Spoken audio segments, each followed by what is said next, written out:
Hey guys, welcome to the SuperShow podcast. Thank you very much for joining us for today's podcast. Hello. Yes. Hello. Jamie on my left, Jonesy on my right, and me in the middle, Chris.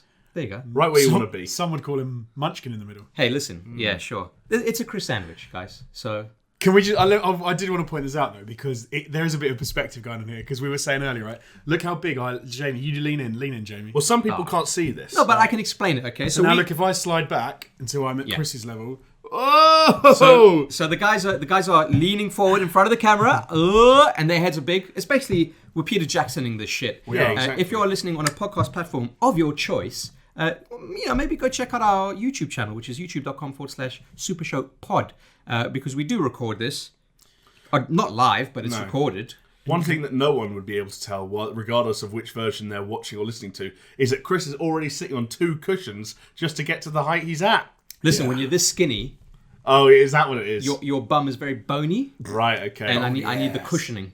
Perfect. You know. Okay. Didn't need that extra detail, but now I'm thinking about it. Well, now you know. You should just get one of those Brazilian butt implants. God, it's just concrete with a.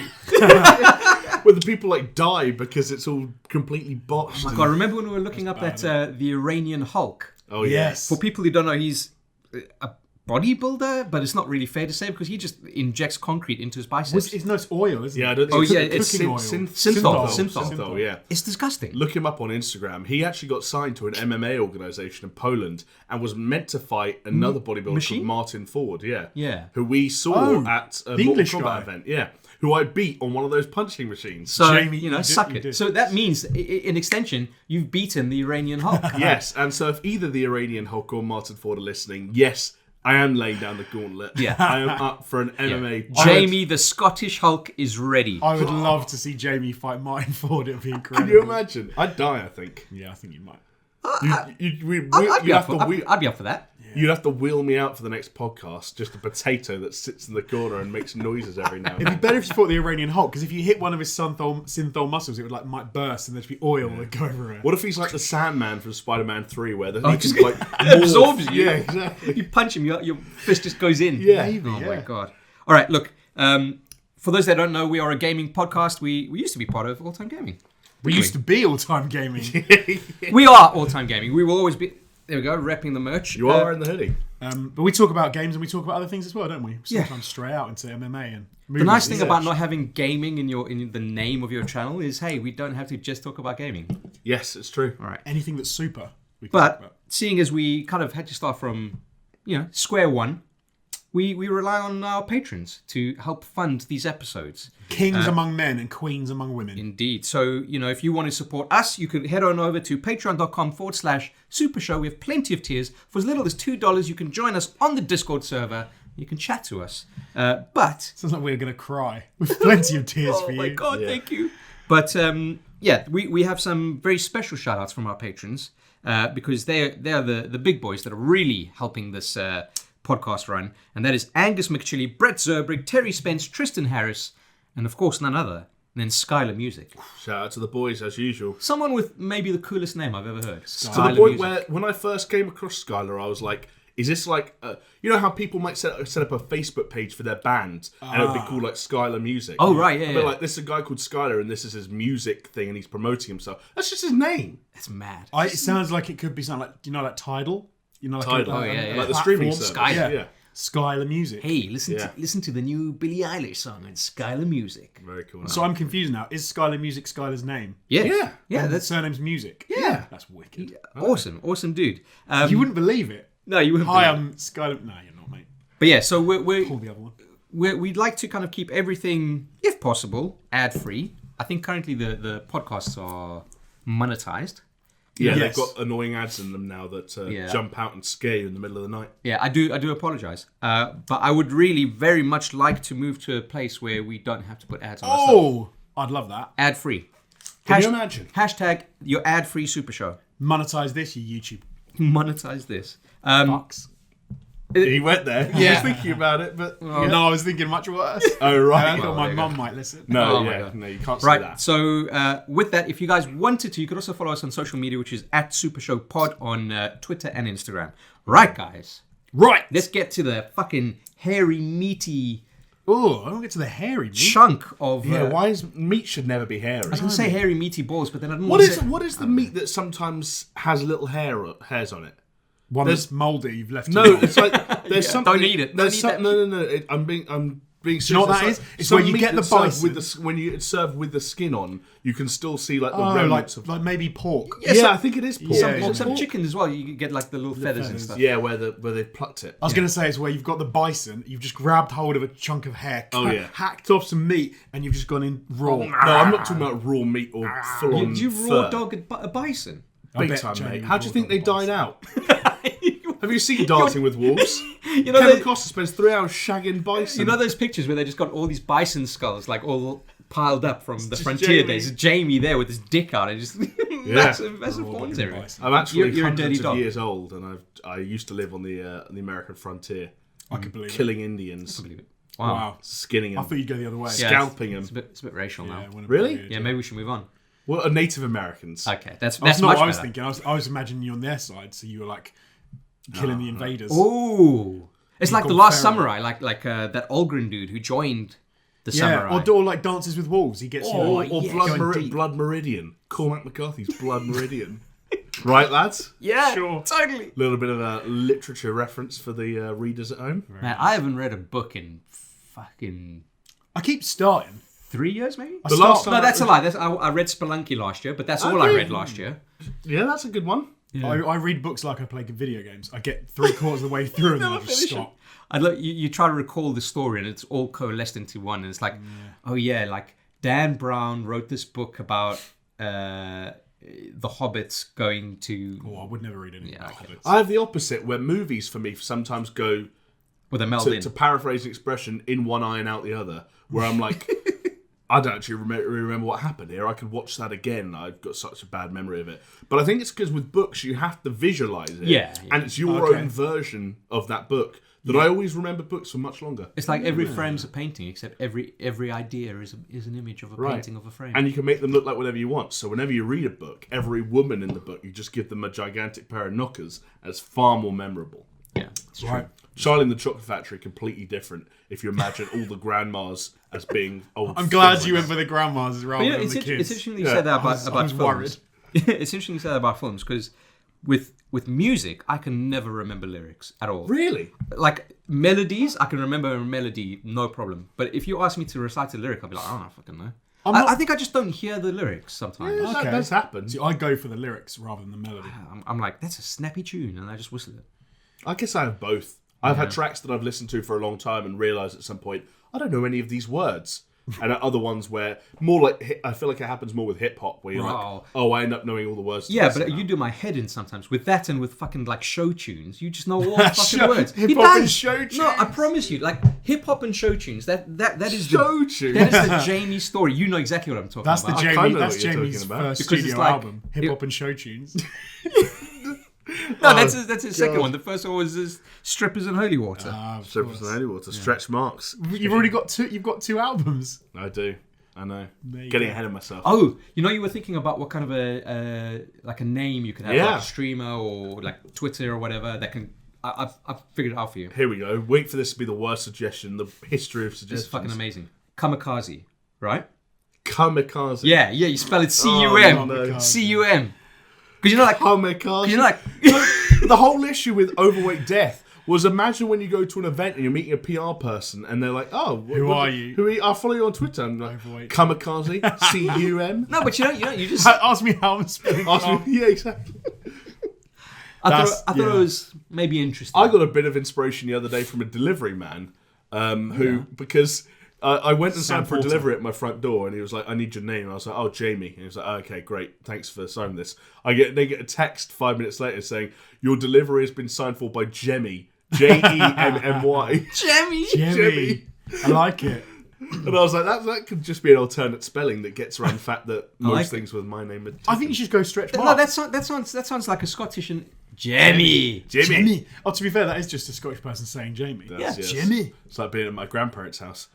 Gives me like PTSD. I think every time I hear someone say that my name in that voice, I'm about to get the belt. The belt. Did you always get the belt? Well, I used to get the wooden spoon. Nah, I never actually got the belt. My dad's Wooden spoon, that's mean. And slippers. Really? I haven't got big hit time with slippers. anything. That's such a Greek mom thing. Slippers. Like Oh fucking- yeah. To be fair, because you've got to be wearing the slippers to take them off to use the slipper. But was it like a little or was it like Oh, dude, bend over my leg? Flying across the. But was it like a thing of like, no, you're getting 10 of these, bend over my leg? No. Oh, they were thrown across the room because your mum couldn't catch you. It's literally like, that you see those videos on YouTube where like the kid's running and all of a sudden someone takes off their slipper, goes, tracks it, throws it, and the kid just goes. To be fair, this is the same culture that smashes plates in celebration. So I mean, throw a slipper, Smash a plate. sure, there we go. Games. Like for so, Those are Greek games. Greek games, yeah. The original game, the original Smash Bros. There we go. Hey. Okay, as usual, let's talk about what we've been playing lately. I'm going to kick it off, guys. Yeah. For a change, because I've put major dents into The Last of Us. I haven't finished it yet. Nice. Okay, but I did put major dentage. big time. Where are you up to? I have gone to the university Okay. looking for the Fireflies. The Fireflies are not there. Yeah. And I've just been shot at through a window, and that's where I had to leave it.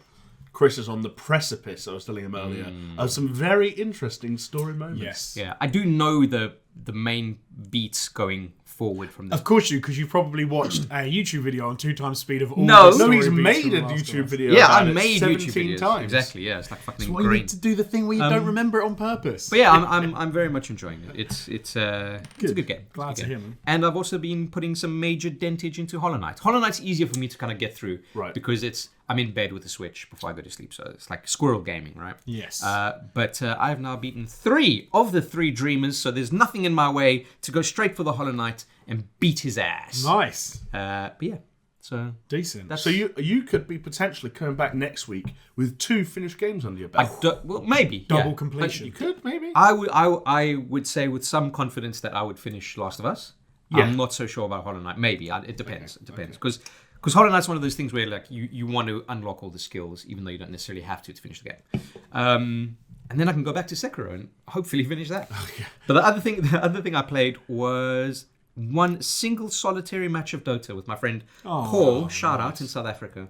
And we won that match, and that's why I said, you know what, Paul, this is probably a good place to leave it. Let's Because, go on a high, yeah. Yeah, leave on a high. It's mad, man. Like, I was checking my stats, and I've got like a 46% win rate on that game. Jeez. Bear in mind that when I started playing that game, there were a lot of wins, because you play a game long enough, you get good at it, right? Yeah. But it's not really like a bicycle where you stop playing it, because your reaction speeds and your understanding of the flow of the game kind of fucks out a bit.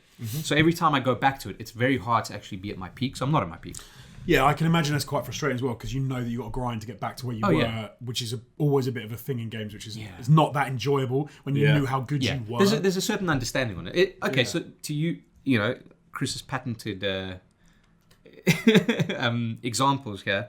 If it was like riding a bike, it's like, yeah, I can get on a bike and I can ride it, but I'm not going out in traffic because I'm going to get killed. Right. Sure. Yeah. It's kind of similar. Like, you know the flow of the game and etc. But there's certain things that you forget, or you are lazy or slow to react to anyway. But it's like I was saying with Apex.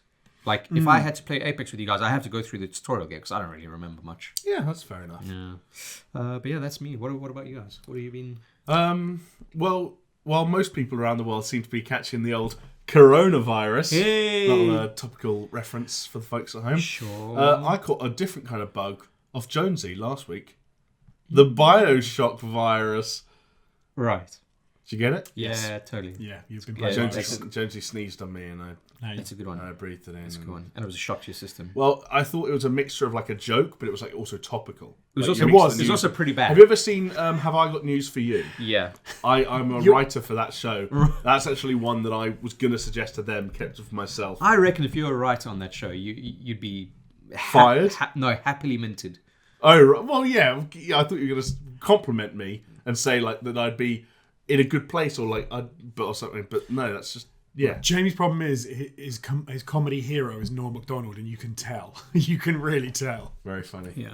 Anyway, before you get into the Bioshock, Yeah. I just want to shout out again to the Pacific Punch Monster. It's fucking delicious. You know what, I prefer it today because I had tried yours last week, and today it's actually going down. Oh, a sip doesn't do really it justice. well. it grows on you. It does grow on you. It's such a good flavour, man. I can't taste the you want apple. another sip? I thought I could taste No, the apple no, more. that's all right. before, and I wasn't that fan. I re-listened to the podcast, and apple was the flavour note that you picked out. But now cherry. You getting it? Yeah, I am more cherry today. More cherry, which is better than the apple. You were drinking Lucozade earlier. I was, and I didn't particularly like it. It was a watermelon and strawberry thing. I like that one. I like that one. I don't know. It was ambitious, and when I first tasted it, I was like, okay, there's something going on here. But you know what I miss? That Vimto still remixed the fucking Vimto's it was horrendous. strawberry. No, this one was great, dude. Yeah. It was strawberry, peach, and was it watermelon? Maybe All together, but it was like such a good flavour, and it was sugar free. Yeah, they used to have it at the Sainsbury's opposite the old work, but you know. Oh, okay. You know, Ribena. When I was a kid, Ribena was like the grade A of squashes. Ooh, squashes. But then Vimto, I didn't have it till I was like about 18, 19. Horrendous. I can't stand the flavour. It's disgusting. I don't like regular Vimto. To be fair. But this Vimto still was something special. It was very nice. Sorry, back to Bioshock. No, not at all. I don't have anything particularly inspiring to say about Bioshock. So hold on. So as of last week, obviously you played it before, but were you playing this playthrough when we recorded the last podcast, or did you start after? You downloaded it, hadn't you? But you I started afterwards. Because basically the collection came out and everyone was talking about it. I never actually talked about this, but I picked up the Bioshock collection when it came out Christmas 2016, I want to say. Okay. Started playing the first Bioshock, didn't finish it. I started a new game in 2018. I was looking at my saves. Started playing the first Bioshock, didn't finish it. And this time, because Jonesy was talking about it, I was kind of like, okay, cool. I got the bug. You got the itch. I was just like, you know what, I'm just going to finish it this time. And I did. Got that over and done with. Again, nothing particularly important to say about it. I played it back in the day and I finished it. 8 or 9 hours. Wow, man. It's not very long. I'm just thinking, like, why are games so long these days? I get that. So I think they're now. I think it's a case of like we don't have enough time. If we had time, we'd be like, man, I wish this was longer. No, I don't know though, because I even remember. So there's a bundle coming out. I think it's already out actually. Sorry, which is Vanquish and Bayonetta. Yes, Bayonetta. I think it came out quality game yesterday at the time of recording. Right. So it's so they've bundled that as a 10-year anniversary. Yeah. I think it is. And you look at Vanquish, right? Vanquish is like a 6-7 hour campaign. It's one of the my favourite games from that sort of era. I love that game, and that's a perfect. Maybe an hour or two longer would have been good, but I love that sort of length. Can I make a suggestion here? Yes. Feel free to reject me, like numerous girlfriends in my past. Let's make a video on Vanquish. Okay, I'll be totally. What kind of a video? Just like a retrospective. How? Like just by chatting like this? Or? No. Like an actual let's produce a video. Okay, like an old school ATG video. I guess we are getting closer to a point where we can all contribute to different elements of the video production process. Yeah, because you got your PC. Yeah, I'll talk about that. PC Master Race over there. Yeah, but like, let's do it. Yeah, I'm totally for that. I was a massive fan of Vanquish back in the day, and now the bundles come out. I've never played Bayonetta, so I'm keen to have a go at that. I never played Bayonetta. Man, Bayonetta is one of those games where it just kind of flows, man. Yeah, it looks cool. It's good. It's one of those. It looks very Devil May Cry to me. Because I've played Devil May Cry 2 and I thought like, okay, I could get on with some of that, but I've just never done it. Hey, and you know what? Platinum, I think they said by the end of this month we'll know what their fourth project that they were teasing. Yeah. Obviously, Wonderful 101 is going to be remastered, which is great news. Very successfully kickstarted or whatever platform they did. Yeah, I think one of the stretch goals that they had was like the I can't remember the dude's name. I would do it. Injustice. Hideki Kamiya? Maybe. Is this about the tweeting Twitter thing? Yeah. It's basically saying like, oh, he'll because he's like serial blocker of people on Twitter. He'll be like, oh yeah, he unblocks everyone and then he'll at you or something like. I saw that there was a stretch goal to be blocked by him. I like that. That's good. Yeah. I keep the memes alive, I guess. Yeah, exactly. Why not? Okay, what have I been playing? Barely anything. I've played about an hour more of Bioshock since last week. So. Oh, hold on. Before you get into that, just a little interjection here. You're done. That's it. That's good. I hadn't even finished. Oh, I thought you had. I played about 17 more games. Oh, God. I thought you'd finished. Yeah, I finished by... I've done 9 hours of gaming in the last 7 days. Look at this dude's face. Look at the bags. Does this look like a 9-hour gamer in a week to you? No. No. But before you get into the... Okay, so you haven't played anything else. Did you actually, finish Bioshock? No. So I've played... I think I'm like 3/4 of the way through now. Still didn't finish Bioshock. But no, I did play a couple of other things as well, to be fair. But so I'll let Jamie finish first. No, what did you play? Oh, so I got my Vive out, which I haven't played for a while. All right, hold on. This is a family-friendly show. Yes. But no, so I sort of played a few of the little free periphery games that you get through the... Summer Memories. No. Okay. Through the lab. So one thing I did. Oh, the lab is cool. Yeah, the lab's cool. Is this all in was- preparation of Half-Life Alyx? It is, yes. So it was. So it's because we now have got a date, obviously, for the release, which we'll talk about it later. But Talk about it now. Okay, it's the 23rd of March. There you go. Yeah, Half-Life Alyx is going to come out. Talked about it. See, why do we have to go later? Because there's a few other things we want to talk about. We're weaving. Sorry, I should have weaved. We're that. dream Should have weavers. bobbed and weaved. Flow. Enter a state of flow, Jonesy. Be like water, my friend. Be like what? No, water can flow. I'm not actually doing that. You're not meant to do that anymore. So in preparation for the 23rd of March, I thought I'd get my Vive out, make sure everything was still working, because obviously, VR tech is a little bit clunky still, even in with things like the Index and the Vive Pro. I like it though, because it feels like you got to figure shit out, and it's like being part of a club in a way. Yeah, no, because it's you like fine, go on it's the fine. forums and like, oh, shit's broken. How do you? People could sort of say it's too complicated. It's not too complicated. You just have to put a little bit of time in. But once you've set it up once, like you do get issues. So I had a few issues with my setup, and a few things weren't working. Whatever, I need to do a few updates. But it doesn't take that long. It's fine. I wanted to make sure everything was banging for when Half-Life Alyx drops. You get a sweat on Beat Saber. No, so I was actually in the lab. There is an arcade machine, and it's I can't remember the name of the game is, but you effectively play. It's a third-person shooter, and you're also in a dome, and there are all these little like missiles flying at you, and little robot drone things shooting at you. Oh, cool, yeah. But you can move your ship in 3D space, so you have to move and dodge around all the bullets and the bombs. And It looks like you're holding a dick in your hand. Is Well, that a you kind of- joystick? so you grab it, you grab your ship, and then your hand becomes the ship. And then when you pull the trigger, oh no, actually you don't have to fire. You've got a light beam coming at the end, and when you point at an enemy, it starts shooting. But it's an old school arcade style thing. sure. So you can do an infinite mode where you try and get a high score. So I was just trying to get a high score at, and I kept doing that thing. You go, I'm just gonna play once more. I'm just gonna play once more. I'm just gonna play once more. Yeah, Let me find the name actually. Before you know it, it's like 5 a.m. You're like, fuck. Yeah, So, there you go. exactly. It's one of the early VR. Obviously, the lab was one of the early VR games that were out there for. But it's still stands up. It's fantastic. Hey man, it's made by Valve. It's I good. think that's another reason to be excited about Half-Life Alyx as well, is because the lab was illustrative of the fact that Valve understand VR and understand, at least at those early stages, Probably more than anyone, actually. yeah, exactly, what works and what doesn't work, and what are some good little sort of microcosms of VR that we can pluck out and make games out of. Yeah. And if they can expand on that to a full narrative journey in the form of Half-Life Alyx, I'm kind of gutted that I won't be able to play it. No. Well, you will be able to, my friend. Ooh. Are you about to invite me to your house for Damn the right 17th I am. time? Yeah. For the folks at home, I've never been to Jonesy's house. Me neither. I've never been to yours either. Well, I don't have a house. I've got a room. If you came into my room, you'd stand, barely be able to do a 360. And be like, this is a bedroom. nice. This is No, a we- bedroom. we And will then I'll soon. whisper to Jonesy, get the fuck out of here.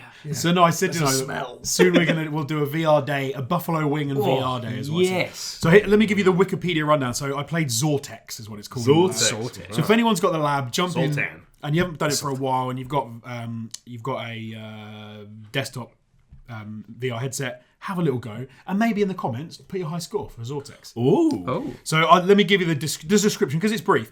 It's a bullet hell type game. Zortex involves picking up a spaceship with motion controllers, moving it around in the virtual space to avoid an increasingly difficult barrage of projectiles. The controlled spaceship can also fire back at enemy ships, and the game features various levels, boss encounters, and a scoreboard.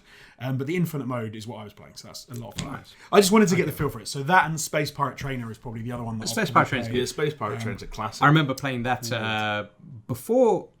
Where were we? Where were? No, we were at Curry's on Tottenham Court No, Road. I know what Chris is thinking about. Chris is thinking about Comic-Con. Comic-Con London. Oh, right. And that was like weren't there. No, I wasn't there. No. 2017, maybe?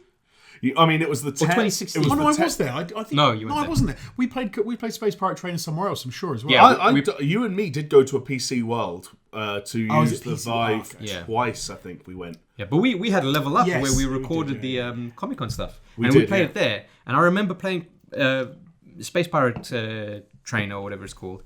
And that was when I first kind of understood the sense of scale. Because you're on that Yes. platform, right? And you're looking around, you're like, oh my God, like, Yeah. this is mad. Yeah, it actually. was- I just had another weird memory. The first time I used VR of any kind, and it was early enough that it was when the Oculus Rift dev kits were still like the thing. Right. And it was what's the technology convention in London that they have at the Excel Centre? Was it DAB? DAB? Is that a thing? DAB? don't know. Yeah. But you and me went, Jonesy. Yeah, I remember. Oh God, I went So and I this don't was even know what it this was. was before all time gaming. Yep. when all of us were still editors, and the head of post-production at the time wanted all of us to go to this convention. Oh, to sorry. Sit in on an Adobe kind of masterclass thing. No. We're not going to remember the name. It's going to be really... I'll keep talking. Nab or Dab or something. Maybe. But we were meant to go to like an Adobe thing and sit and listen and watch, talk you through a Premiere update. I think when we were in the transition from FCP7 to Premiere.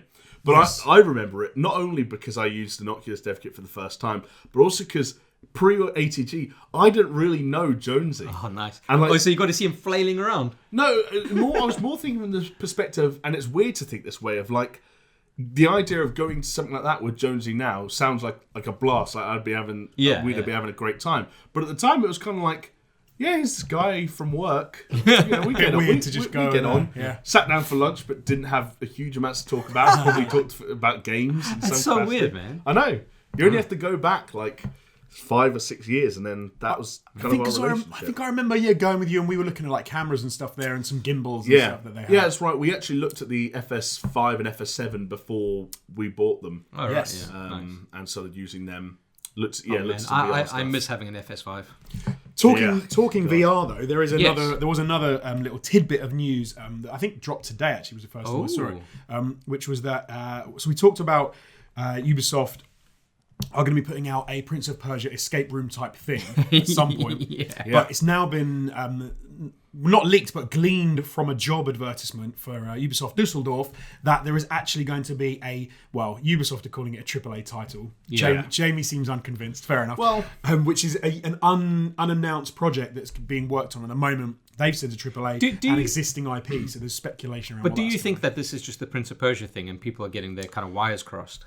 No, because they've said an unannounced project, and they have talked about the Prince of Persia thing, and they've talked about the fact that it's an established, well-known IP, and I don't think they would talk about Prince of Persia in that way. We joked about it last week, but I know it's going to be a fucking Splinter Cell, and it's going to be like, why have you done this? It might be Splinter Cell. Oh, why? I don't think it'll be Assassin's Creed because I think it'll be too similar to the Prince of Persia VR thing that they're going to drop. So I think Splinter Cell's a great shout. But what would a Splinter Cell VR game look like? I don't know. Doing splits in VR between two walls and pointing your gun between your legs and shooting. Pew, pew. It would be weird. That sounds kind of cool, but I don't know if it works. No. It seems really odd, but... What I kind of want to do in the light of this news is go back and look at... The ones that come to mind anyway are that weird Eagle Flight game. Oh, yeah. Star Trek Bridge Crew VR. And the one that Elijah Wood was promoting... That was like Transference or Transference. Transference, yes. I want to go back and see if Ubisoft You said Transference. You know what that is from? What's that from? That's Hideo Kojima's fucking buzzword that he used for the PS3 era with Metal Gear Solid 4. Well, that's why it's in my head. But I would be interested to go back to those initial press releases and see if those were described as AAA games. Right. And if they were, with all due respect, my anticipation for this goes way down. Plummets down, Sure. It's actually, I said like I don't think it'll be Assassin's Creed, but thinking about it, if you could play any Assassin's Creed game in VR where you could walk around those fully populated. I don't think Ubisoft are in the business of like, let's make a third-person action game playable in VR. Yeah, I don't think it might be. But do you remember when they? I don't even know if they ever did it. Do you remember the is it library mode that they were supposed to be releasing with? Origins. Origins. Yeah, they did Discovery mode. Discovery mode. They did. I think they did it for Odyssey as well. Yeah, I'd love that in VR personally. That would be cool. Obviously, that's not a AAA game, but I think that'd be a fun thing to do. See Egypt in all its glory. But hey, I'm going to weave in another thing here because you talked about Assassin's Creed. And guess what? Assassin's Creed Syndicate is free on the Epic Game Store. And Assassin's Creed Syndicate, actually pretty good. I feel like the backlash about Unity, which was the game before, kind of harshed I like Syndicate. Syndicate's buzz a little bit. But it was actually But did you guys like it because it said London? Are you from London? No, You sound like you're from London. It was a little bit buggy in places, but I think as any Assassin's Creed game does feel. Yeah. But I really liked it. You won't be surprised to learn I didn't actually finish the whole thing. Surprise! So goddamn long, man. No, such a long game. But I really enjoyed it. I like the twin thing. I'm still sitting on fucking 3 hours in Assassin's Creed Odyssey. It's just like Odyssey's a long ass game. Yeah, exactly. And like thinking of that, it's like, oh man, I don't even think I'm going to boot it up anymore. But it got me thinking, right? So the rumor is that the next one is going to be set in Viking land. Yes. a Ragnarok-y kind Ragnarok of style. It's very on trend, isn't it? It is. I kind of hate it Yeah, I don't. because it's like, well, just because God of War did it. It's a weird one though. 'Cause how does Vikings? I mean, you guys might know better than I do, but what is there any kind of like big city stuff? In Yeah, Viking raping times? and pillaging. That's all you got to It do. is. That's like I know, little but towns, isn't it? I know what Jonesy mean. I was thinking about this the other day because Assassin's Creed has occasionally featured sort of like gods and things from certain myths. But or they've all legends. been like kind of side content. Right, exactly, and like a lot of the stuff, it's been like, no, this is about the city and people who might have lived in the city at the time, like fucking Leonardo da Vinci in Assassin's Creed 2, who is like the Norse mythologies, or not even mythology, who is the Viking famous person who is real. Yeah, There must be around. Oh, whoa! Apart from like Thor. Bluetooth. No, but he's a god. That's what I'm saying. Oh, like, who's a real Viking? Yeah, for like the main storyline, like how are they going to do it? The other thing is like, so you say like, what is the city? But then again, when they released Origins, I was kind of like, okay, obviously you've got like these Egyptian cities, but I just thought like, man, that'll be so shit. It'll be so boring. How are they going to make these cities interesting? Because to me, I was just like, To me, it sounds pretty epic. I love the world of Origins. no, but that's what I'm saying. They did it really well. So what I'm saying is, if they need to find out a way of doing it, like I'm sure they will. In terms of that, I don't think anyone can argue an Assassin's Creed game doesn't do the setting and the cities well. Maybe, I don't know. I have a weird thing about it. So you look at 3, and you've got the way that world works, and you've got sort of smallish towns, and then you've got like the bigger like city areas that are kind of coming up. So you've kind of got the two things blended together. You then look at like Origins. I know what you mean about the fact of you can say, well, how are they going to do the Egypt thing? Yeah. But you still have like the pyramids and everything.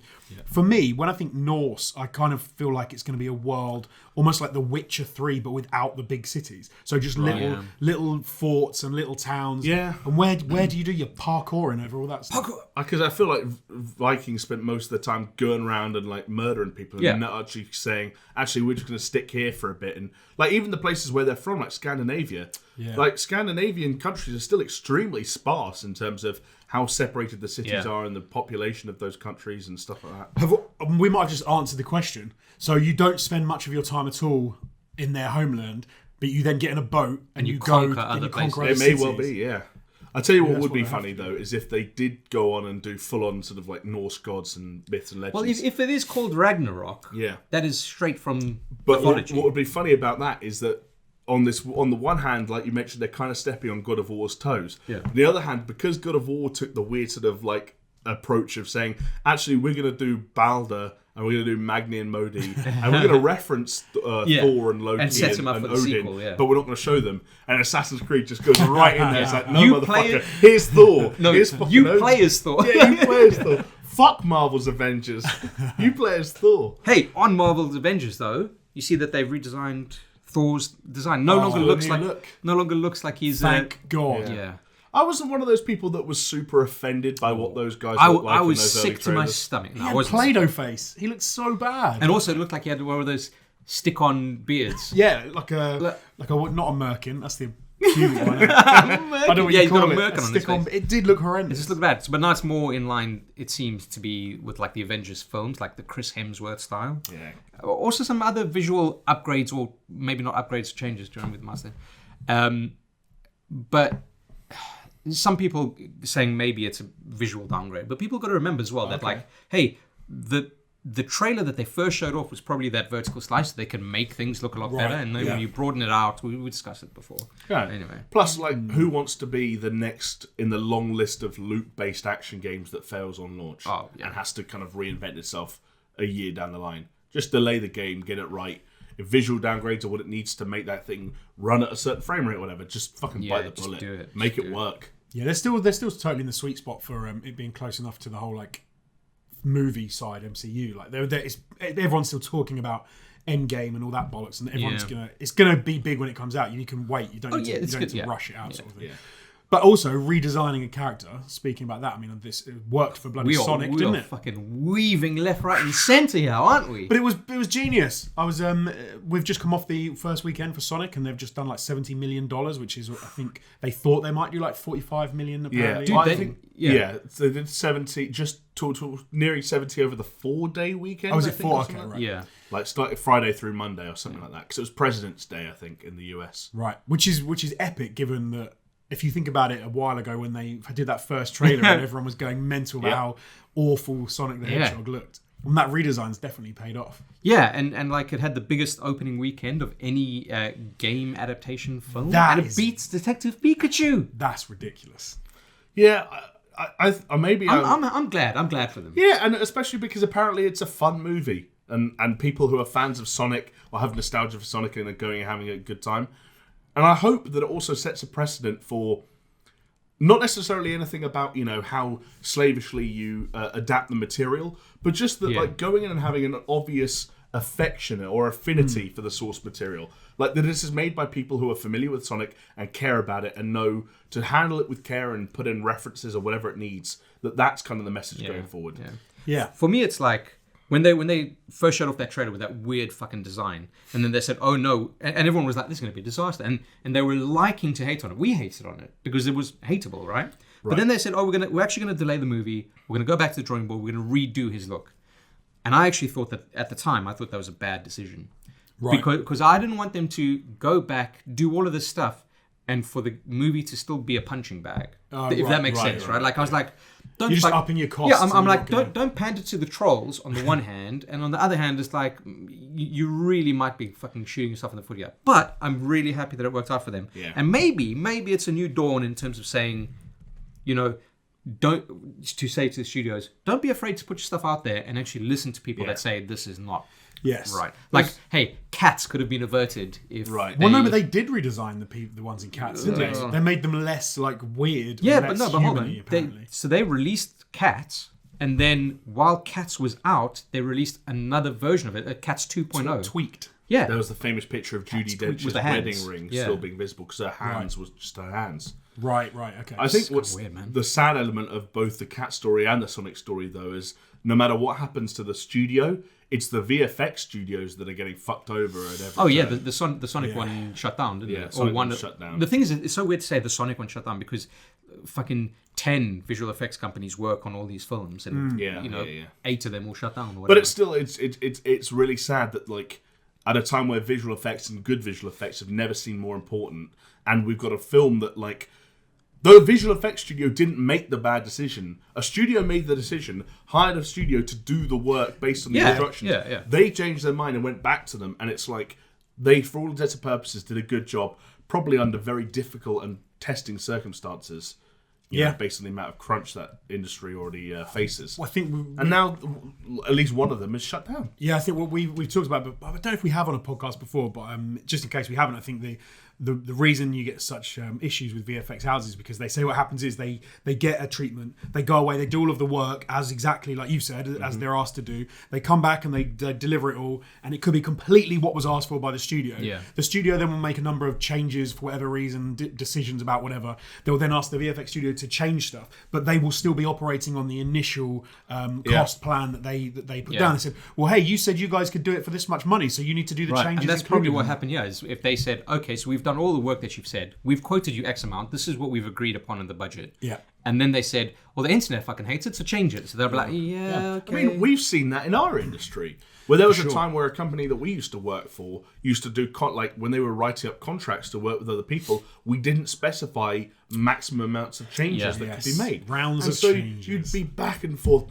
just non-stop, because clients are never happy. Yeah. And when one person's happy, it gets pushed up a notch, and then the person above them is unhappy. And it's like, now you're undoing changes you did for the previous person. It's like, get your fucking lives in order, you fucking weirdos. It's that running sort of joke being an editor, isn't it? Is that you get you have a group email with like 5 people on it, and everybody in that group will feel like they have to have a comment because otherwise they kind of don't have any validity. Yeah. So you have people that have no idea what they're talking about chiming in, going, maybe we can just do this. Yeah. Well, the worst was when I was doing editing as a freelancer, like many years ago. Because then you go to, I used to do a lot of work at advertising agencies.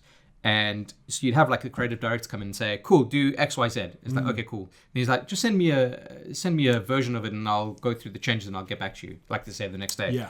So you do that and he'd be like, okay, cool, change this, and this. So let's say, for instance, change the text from green to purple. Yeah. So you do that. And then he'd say, okay, I want to get someone else to come in. And someone else would come in and say, no, change that. Can you change that purple to green? And you're like, no. Okay, What's worse? And that though, used to happen all the time, dude. Like where you'd make a change, someone else would come in, ask for another change to be made, which reverted back to the previous change. Yeah. It's just so. But how annoying is it when you get that exact same scenario, but the second person in that scenario is more important. So when the more important person goes, actually, I think we should go from purple to green, i.e. reverse the decision, and the first person all of a sudden is like, actually, no, yeah, you are right. I thought about it the way you were, we're on the same wavelength. You're right. I was wrong.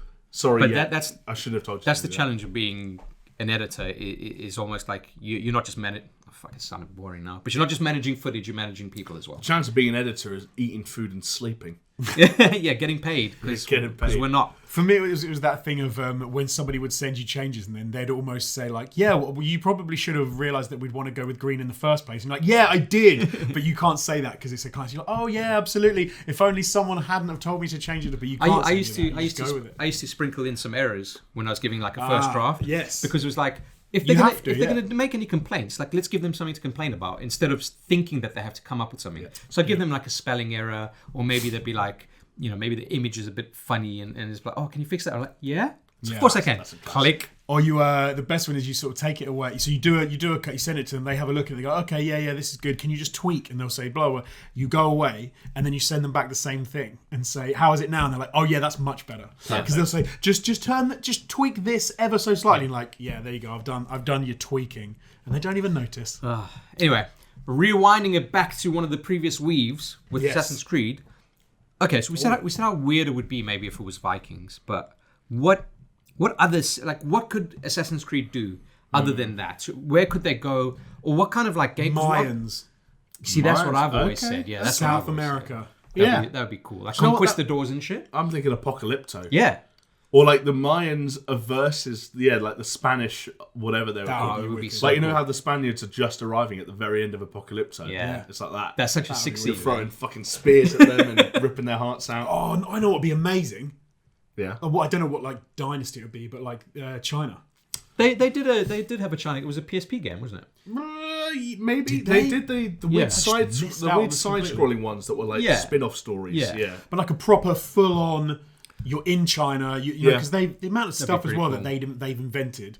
Fireworks, gunpowder, like all kinds of weapons. You could have some really cool, crazy sort of situations and stuff going on. I think that's still potentially interesting as well because one of the rumours that was surrounding Assassin's Creed for ages, and partly because people wanted it, and partly because I think it may have actually just been a rumour, was always feudal Japan. And for so many years, that felt like cool. A big open net for them to score in. And now it's like, well, Sekiro kind of messes with some Japan shit, and now you've got Ghost of Tsushima that's going to completely fucking wreck that shit wide open. Now it's like, maybe pump the brakes on the feudal Japan stuff. But don't you think that there's not enough, like, China? Unless it's a game from China, like fucking Black Desert Online or whatever. But, like, as a setting, I feel it's a bit underutilized.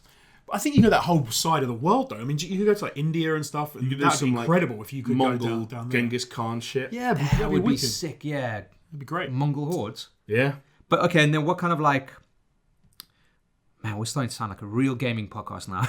What kind of like gameplay stuff would you think they could go to? Because obviously they added in more and more RPG elements to the point where it's like, oh, this is a dude that you're not ready to fight with, and he's got a big red skull over his head, and here's the gear score, and blah blah blah. Yeah, I'm not a big fan of a lot of those elements. I like it a bit more. I like it raw. Raw. I like it, man. Those numbers tickle my balls. Honestly, I fucking dig it. I don't know. I think you've got to find a balance. A lot of this stuff is annoyingly reminding me of Ghost Recon Breakpoint, which was constantly trying to find this balance between we want to put numbers on everything you pick up, but we also kind of want a person to die when you shoot them in the head. Right. Assassin's Creed is the same, where it's like Assassin's Creed Origins and Odyssey made that really big call to say, hey, the hidden blade might not kill some people anymore. Yes. And a lot of people were really pissed off with that. Yeah, that's shit. That doesn't make any sense. You stabbed this guy in the back of the head while he was looking the other way, but he's fine. And now he's beating the shit out of you. Like, what? No, I just those games were so fun that I kind of just got with it over time. Yeah. But I understand where the frustrations. You know what I'd like to see? I'd like to see them kind of focus down, as it were, right? Right. So we've just come out of Odyssey, where it's like, oh yeah, here's like it's a version of, but here's Greece in its entirety, right? Yeah. Like, yeah, okay, that it's not fucking 1-to-1 scale, but I'd like to see like a return to like here's Jerusalem. Yeah, And I would be down for everything is tweaked so fucking perfectly. It's almost like what Cyberpunk was saying, right? Where it's like, hey, it's Night City. It's not as big one as The city, Witcher, yeah. but it's fucking vertical, and it's got, there's loads of detail in there. It's a packed, dense city. That's kind of what I would like to see Assassin's Creed go into. that. No, yeah, you're right. I do think when we were talked about before on the way you say the difference between something like Red Dead Redemption, where you go from where you ride a horse, you go from one area to another, and it feels like it's a world packed with life and everything going on, and the game like Rage 2, where you get in a car and you could be driving. Empty, yeah. There's nothing there, right? It's just pretty empty. Just connecting A to B, yeah. You can make it smaller and more dense with stuff. More to do, dense stuff and to diverse, see. and actually pay attention Totally to up like NPC scripting and shit like that. Like, I'm down for that. Yeah, I think they've got a lot of opportunities. I worry that like simplifying and shrinking their vision for Assassin's Creed sounds like the opposite of what they Yeah. would do. Well, but who knows? if they're talking about like the Viking thing, and we just said it, like, oh, maybe you're just going to go around fucking pillaging all these different, like the fucking Scandinavian coastline. Like, fuck, man. I was kind of hoping to have an Assassin's Creed game with no sailing. Not that I hate the sailing on the ships, but I was kind of like, we're still doing a lot of this, huh? But you could always have more sea shanties, though. You could. See, I was a big fan of. I like Black Flag. Like, I genuinely enjoyed that. But I'm kind of with you. I'd rather, if that was going to be a thing, it was something separate. Yeah, but exactly. Like, because Black Flag was like, oh, cool, sailing and going from. Yeah, they felt super ham-fisted in Origins, where it's like obviously not much water in the middle of fucking Egypt. But so they do cutaway missions to what your wife is getting up to while you're running around Egypt, and she's in a boat. Yeah. Because she's fucking with, is it the Romans and some of the Egyptians in the Yeah, there was like The Muslim. yeah, it's the weird time where like Cleopatra's Mark alive Antony, and Mark Cleopatra, Antony, and I'm not going to say anymore because I'd probably say someone that was dead hundreds of years earlier. But yeah, it's got some flirting between the Greeks and the Romans and the Egyptians, which is weird because you just think of all that stuff. You don't think of like Romans being Romans when the pyramids are. Yeah. Well, there's a weird thing, isn't there? That Cleopatra was she's closer to our time now than she was the Cleopatra was building of the closer to the making of the iPhone than the pyramids. Yes, Yeah. which is kind of a mad thing to think about because you think of her being Egyptian, so therefore pyramids. I love shit like that, man. Like when we were working on all-time 10s, the 10s that I kept on pushing for never got made because we couldn't figure out a good way to package it. But it was those facts where it's like weird time facts that you don't realize like sync up. Like for instance, in France, the last death sentence by guillotine happened in the same year that Star Wars came out. What? Someone's head got chopped Do off. you know what he got his head chopped off for? Go on. Spoiling Star Wars. Yeah, spoilers. No. And another one I think. That's insanity. Yeah. What was that? 1973? Is that 77? 77. That's That's ridiculous. Another one that again I'm probably going to butcher this one, but it was something like the Mayans were around when a university in England was founded, like you said, like Cambridge or something, like or Oxford. Cool. It's like the Mayans were fucking around. Jeez, that's mad. Yeah. Because there is a university that's been around for 1,000 years, isn't there? I can't remember which one it is. I'm sure it's 1,000 years, but that's still crazy because you think of them as being so long ago. Yeah. I think that's just also that thing of sometimes it's you can kind of place where certain things happen at certain times, but it's difficult to sort of acknowledge when different things happen. Yeah. Different parts of the world. Like I think of like religious times and like the time when Jesus was meant to be around as for that. I think like what was happening in England at that time? Like what did that? Oh right. What other stuff happened in that era? And I don't know the answer, but I bet if you said like they'd be like, oh shit, Romans were running. Yeah, but like what was happening? So would that be like with the Celts and all that shit and No, that would have been the Middle Ages. But like, what was happening in South America? What was happening like across Asia? Oh, I see. What was happening in Australia? Oh, I got Jesus was. I got a good one for you. Bopping about. Bopping about. I'd love it if it's just bopping around. Jesus definitely had a swagger because he knew it was the dog's piece. Like if you were Jesus. There would. I'm not saying all the time. He's probably a humble bloke, but there definitely would have been days where people are pumping up his ego, like, man, you're the fucking son of God. Do you reckon he ever Bill Clinton? I'm the fucking what? Do you reckon he ever Bill Clinton did? Oh, big time. Well, Right? So he couldn't actually with a saxophone. He couldn't actually sleep with anyone because he's like, nah, look, I'm Jesus, I can't sleep with you. But he's like, But blowjob don't count. I got these cigars. A blowjob don't count, and I've got these cigars. And then people, God's like, so have you Was knobbed that- anyone? And he's like, well, no, I haven't had sexual Was that relations. Bill Clinton's reasoning? Because I'm the president and I'm married, I can't have sex with you. No, he said I haven't had sexual relations with anyone. Because I he didn't did not sleep with have her. sexual relations. But then they were with like, that she woman. noshed you off, mate, and you did stuff with a cigar. And he's like, yeah, it's not And you sex. just on a blue What dress. did he do with the cigar? Put a cigar, a cigar case, like a. I thought I was imagining like a lit cigar. He was No. like, see if you can smoke this. That's like something out of fucking Antichrist. Didn't he? She can blow rings. Wow, that's state skill right there. I'm sure that was a thing. Yeah, it wasn't was it, the with thing. cigar Yeah, case. yeah. Pivoting in a bit. Jesus.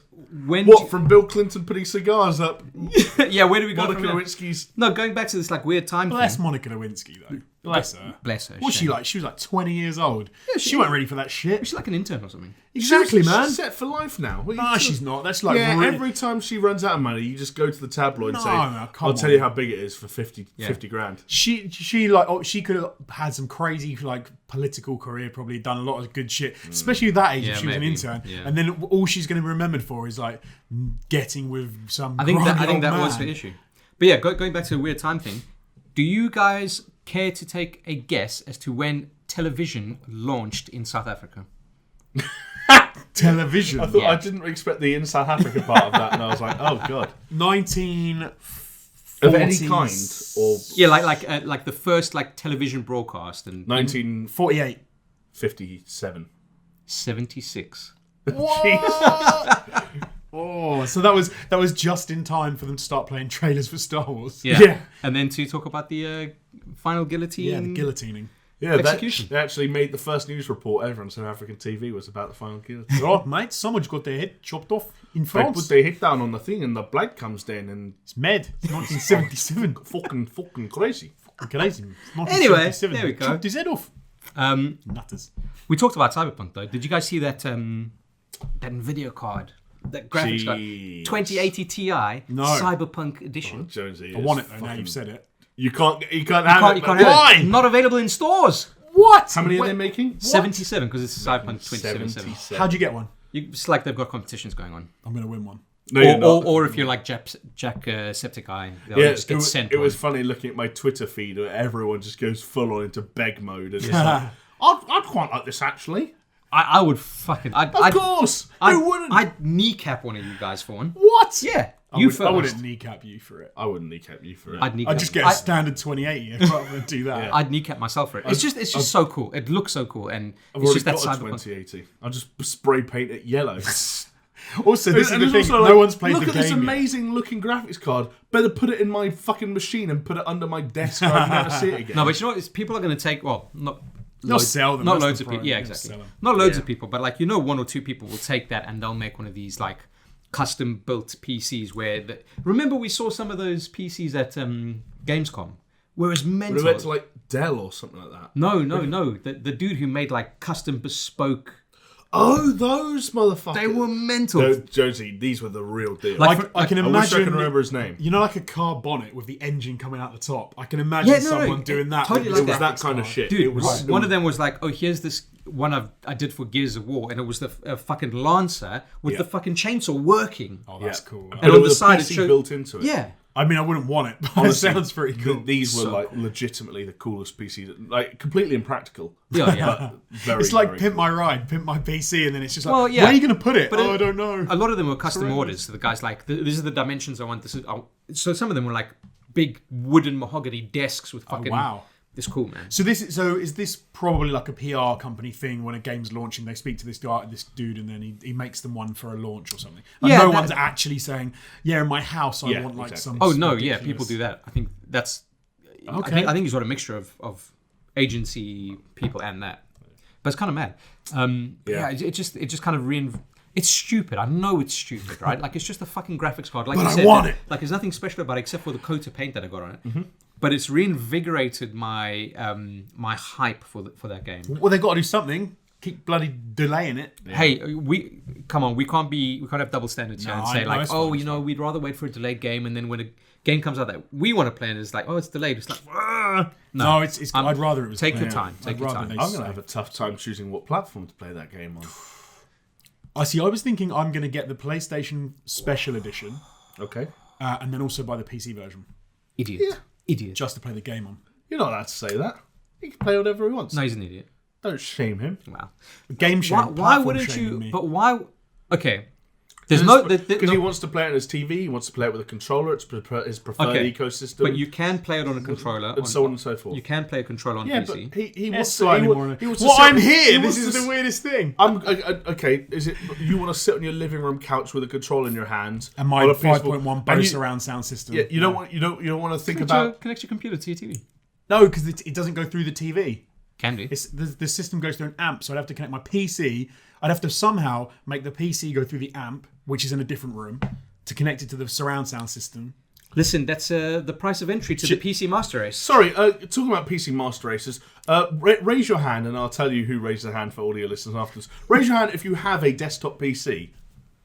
I see 2 hands and 1 bowed head. Do you know what? So this is great about this. Jamie's going to play Cyberpunk on his laptop, and he's going to have to like turn all the settings down. Do you mean me? Chris? Sorry, Chris, not Jamie. He's going to have to turn all his settings down. He's going to be playing on his 15-inch screen. He'll be like, guys, great news! I've just hit 30 frames per second by putting it on 480p.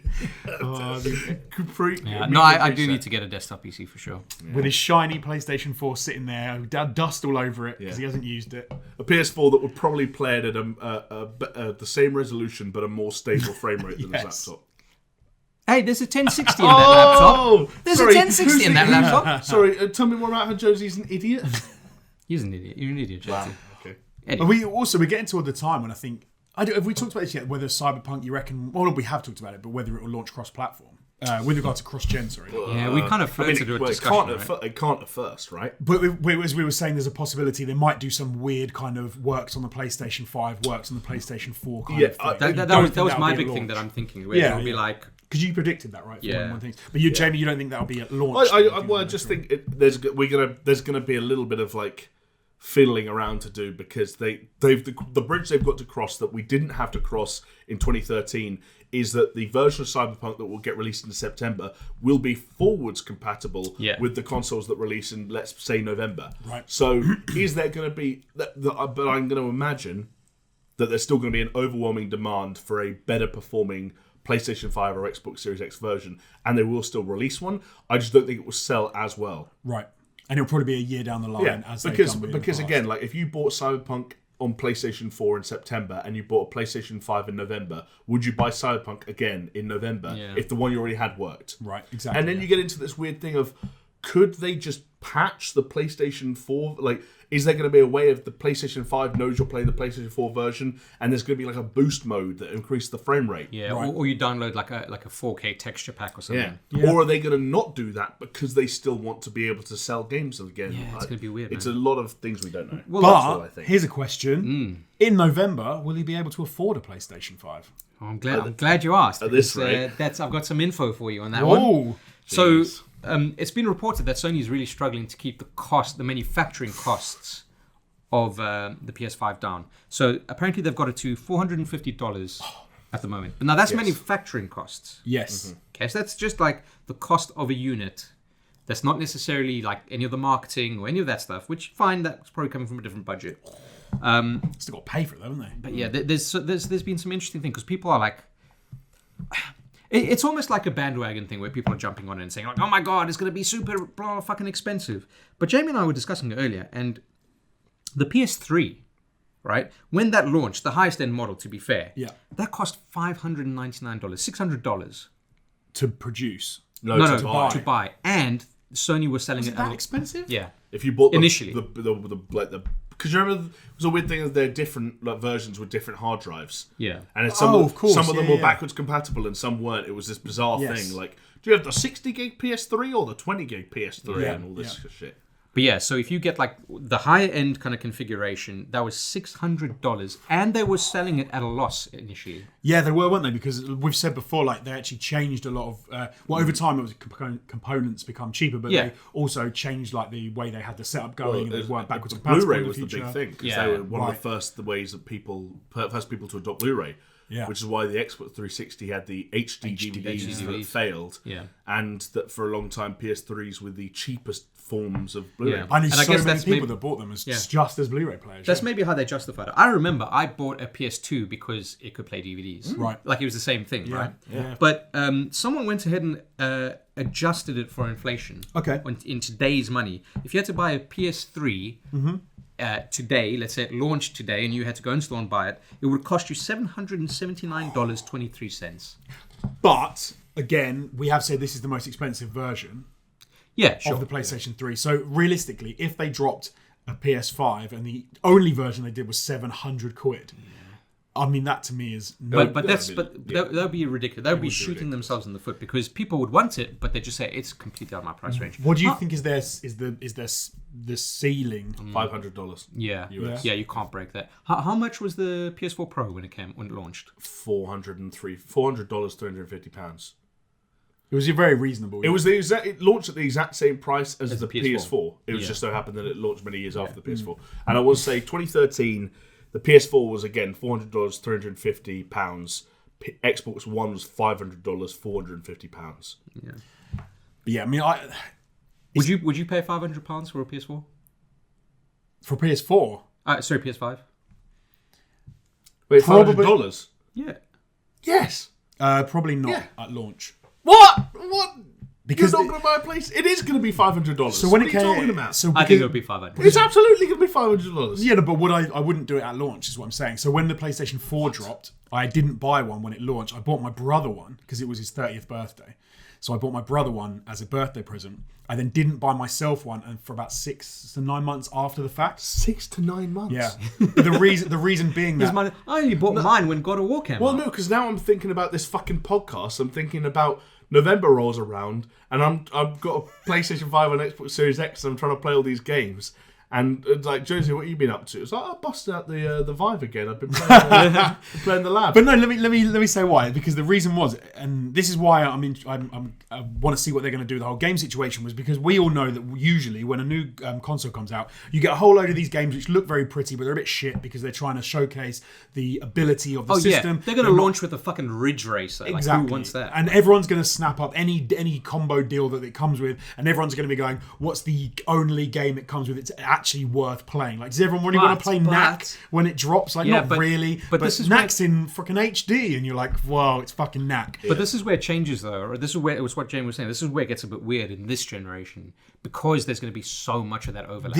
So this is my issue with this generation. So when you say it, so it was more straightforward, I think, with the PlayStation 4 era, because you still had games like Grand Theft Auto, Last of Us, which had only just come out, which were epic games. You could play for a long time. So you could wait, you're saying? You could wait to buy it, yeah. You could wait. There And are a it's the whole same load point, of yeah. great You titles. could wait because it's... You've got some amazing games coming out in the towards holiday of this year for the PlayStation 4, the Xbox, which are going to be incredible games, and they're all coming out at the back end of this year, Q4, or beginning of end of Q3. You've got plenty of things to be playing with. The idea of waiting until sort of early, Jesus Christ, 2021, sounds mad to say that, and getting a PlayStation 5, I think it's totally doable and probably reasonable for a lot of people to do that. Wait for Black Friday. Yeah. I would go as far as to say that if you waited a whole year to get a PlayStation 5, you would be able to count the number of games that you wanted to play but hadn't been able to on one three if not fingers. 2 hands. Yeah. Well, Yeah. the report is that a lot of PS5 launch games will also be available on PS4. Exactly. That makes sense. Yeah. It's such a hard sell, right? Because now you look at the number of units sold, and you go to a developer and you're like, make a game for us, let's say. They don't specify, so you just say, make a game for us. And they want to release it in November. You're going to have, in those early couple of months, like a handful of million at best PlayStation 5 units. And over 100, probably 110, 115 million PlayStation 4 units. Yeah. Like, which market do you want to try and sell to? For sure. You know what they got to do? They almost have to say, like, yes, Last of Us, PS4 and PS5. yes, Ghost of Tsushima, PS4, PS5, like Cyberpunk, sure. What they really have to do is say, but on PS5, as launch titles, you got the sequel to God of War, whatever they fucking land up calling that, right? Yeah. Only on PS5, and then they got to say something like... Definitely going to be Ragnarok. Probably. And Assassin's Creed. And then they're going to say, oh, and here's Spider-Man 2, only for PS5.